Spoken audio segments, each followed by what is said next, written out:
एक दिन की बात है, मुझे मेरी माँ अपने पास बुलाती है। अब मुझे बुलाने के बाद उसने मुझे 1 रुपये दिया। अब बुलाकर कहती है, किशोर क्या तू मेरे लिए 50 पैसे का नारियल का तेल लेकर आएगा? मैं कहता हूँ हाँ माँ। और मेरी माँ मुझे तेल की एक छोटी सी कुप्पी देती है और मैं उसको लेकर तेल लेने के लिए गया।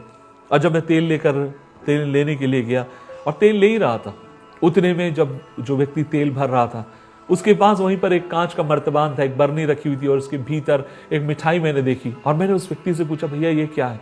उस समय मैं बेकरी में काम नहीं करता था, इसलिए मेरे को मालूम नहीं था। मैंने उससे पूछा ये क्या है? उसने मुझे बोला, किशोर ये केक है। मैंने कहा ये कैसे लगता है? उसने बोला ये मीठा लगता है। और उसने मुझे बोला, किशोर तेरे को मालूम नहीं है केक है, ये जन्मदिन के दिन खाया जाता है। मैंने पूछा कितने का? उसने कहा 25 पैसे का। मैं एक हाथ में तेल की बोतल लेता हूं और वापिस अपने घर की तरफ आ रहा था, लेकिन मन के भीतर पता मेरे क्या घूम रहा था? मन के भीतर मेरे केक घूम रहा था। मन के भीतर बार बार लग रहा था, अरे ये मीठा होगा, कैसे लगता होगा, कैसा उसका टेस्ट होगा। और जैसे ही मैं अपने घर के अंदर प्रवेश करने के लिए हुआ, तब उस दिन तुरंत मुझे याद आया, क्योंकि उस व्यक्ति ने मेरे से कहा था ये मीठा लगता है और जन्मदिन के दिन खाया जाता है। और उस दिन मुझे याद आया, अरे आज तो 29 जनवरी है, आज तो मेरा जन्मदिन है। और मुझे याद आया कि मेरी माँ मेरा जन्मदिन वो भूल गई। और तुरंत मैंने एक काम किया, जैसे मैं अपने घर में अंदर ना जाके मैं तेल की बोतल अपने हाथ में रखता हूँ और पैसे जो 50 पैसे थे उसको लेके मैं तुरंत मैंने दुकान में दौड़ लगा दी। और वो मुझे केक देता है और मैं आधा केक खाता हूँ, आधा जेब में अपनी माँ के लिए बचाता हूँ। हाथ में 25 पैसे, तेल की बोतल, जेब के अंदर आधा केक और मुंह के अंदर गुड़ गुड़ गुड़ करके मैं उस केक को घुमा रहा था, क्योंकि मुझे डर था अगर अंदर चला गया फिर मैं जिंदगी में मिलेगा नहीं मिलेगा मालूम नहीं। मैं अपने घर पहुंचता हूँ, थोड़ा सा लेट हो गया क्योंकि मैं फिर लौटा था। मेरी माँ ने बोला, किशोर तू इतना लेट क्यों हो गया? तेल लेकर आया? मैंने कहा हाँ माँ ये रहा तेल। मेरी माँ ने बोला, किशोर बाकी के 50 पैसे तू दे दे। मैंने माँ को 25 पैसे दिए और 25 पैसे का तो मैं केक ले चुका था। मेरी माँ ने मुझे देखकर बोला, किशोर बाकी के 25 पैसे कहाँ हैं? और मुझे याद है मैं अपनी माँ की तरफ देखता हूँ और मैं आधा केक जो मैंने बचा के रखा था माँ के लिए वो मैंने दिया। मेरी माँ मुझे देखकर कहती, किशोर तूने केक खाया? मैंने कहा हाँ माँ मैंने केक खाया। और जैसे ही मैंने कहा हाँ माँ मैंने केक खाया, मुझे जोर से थप्पड़ मारती है।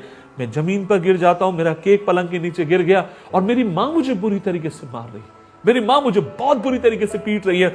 उसकी भी गलती नहीं है, उस समय उसको कोर्ट जाना था किसी काम से। और उन दिनों में मेरे घर से मेरे ख्याल से 50 पैसा 1 रुपए सर बस में किराया होता था। और उसको अब ये डर लग रहा है कि किशोर ने पैसे खर्चा कर दिया, मुझे 7 किलोमीटर पैदल जाना होगा। 7 किलोमीटर अब मुझे एक तरफ से तो पैदल आना था, लेकिन मुझे फिर अब पैदल जाना होगा। और वो खिसिया के मुझे मार रही है कि मैंने पैसे खर्चा कर दिए। और जब मार मेरे सहने के बाहर होगी, जब मार मैं अब सह नहीं पा रहा हूं, और तब मैंने अपनी माँ से बोला, माँ मुझे मारो नहीं, एक बार पूछ तो ना मैंने केक क्यों खाया। और वो मेरे से कहती तू खर्चा करना चाहता होगा ना इसलिए खाया। अब तो मैंने कहा माँ मैंने इसलिए केक नहीं खाया, मैं खर्चा करना चाहता हूँ। आज 29 जनवरी है, आज मेरा जन्मदिन है। और जैसे ही मैंने कहा आज मेरा जन्मदिन है, मेरी माँ मुझे मारना बंद करती है और मुझसे पूछती है आज 29 तारीख है? मैंने कहा हाँ आज 29 तारीख है। और मेरे को याद है मेरी माँ मुझे मारना बंद करके मुझे अपने सीने से लगा लेती है, लेकिन मेरी चोट तो बहुत लगी थी, मुझे मार तो बहुत पड़ी थी। अब मेरी माँ हो गई नरम और मैं हो गया गरम, मैं अकड़ गया। मैंने कहा नहीं, अब अच्छी माँ नहीं हो, आप मुझे जन्मदिन के दिन मार रही हो और मुझे पीट रही हो। अब मेरी माँ मुझे बहुत देर तक मनाते रही। देखा है ना कई बार जब बच्चे माँ बाप गुस्से में रहते हैं तो बच्चे नरम होते हैं, और जैसे ही माँ बाप नरम पड़ते हैं बच्चे एकदम टेढ़े पड़ जाते हैं, जिद करने लगते हैं। वैसे ही हाल था मेरा। और जब वो पीछे के रूम में गई, मुझे लगा माँ तैयार होने गई होगी। और जब वो पीछे के रूम में तैयार हो रही थी, क्योंकि मैं सोच रहा हूँ वो तैयार होने गई है, 5 या 6 मिनट के बाद मुझे स्मेल आती है मिट्टी के तेल की, केरोसिन की। मैंने बोला केरोसिन की स्मेल कहाँ से आ रही है? और मैं धीरे से उठकर जाता हूं, मैं देखता हूं, तब मैंने देखा, मैं आज भी उस दृश्य को अभी भूल नहीं सकता हूं। मेरे घर में 5 लीटर मिट्टी का तेल है, मेरी माँ अपने ऊपर डाल चुकी है, माचिस उसके हाथ में अपने आप को जिंदा जलाकर मारना चाहती। मुझे ये लगा मैंने 25 पैसे का केक खा लिया इसलिए वो मरना चाहती है। और मैं जाकर उसको पीछे से जाकर मैं पकड़ लेता और मैं कहता हूं माँ आज के बाद मैं केक नहीं मांगूंगा, आप मुझे छोड़कर मत जाओ, अगर आप चलेगी तो हमारा क्या होगा। मुझे लगा मैंने 25 पैसे खर्चा किए गए इसलिए वो मरना चाहती है, लेकिन वो इसलिए मरना चाहती है क्योंकि वो मेरे जन्मदिन के दिन मुझे 25 पैसे का केक नहीं खिला पाई।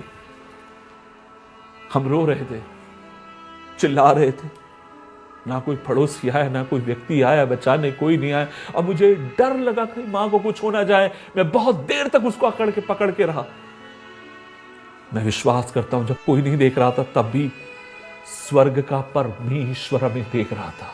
जब कोई नजर नहीं कर रहा था तब भी स्वर्ग के ईश्वर ने हमें देखा। और पता है उसने हमें क्या बोला?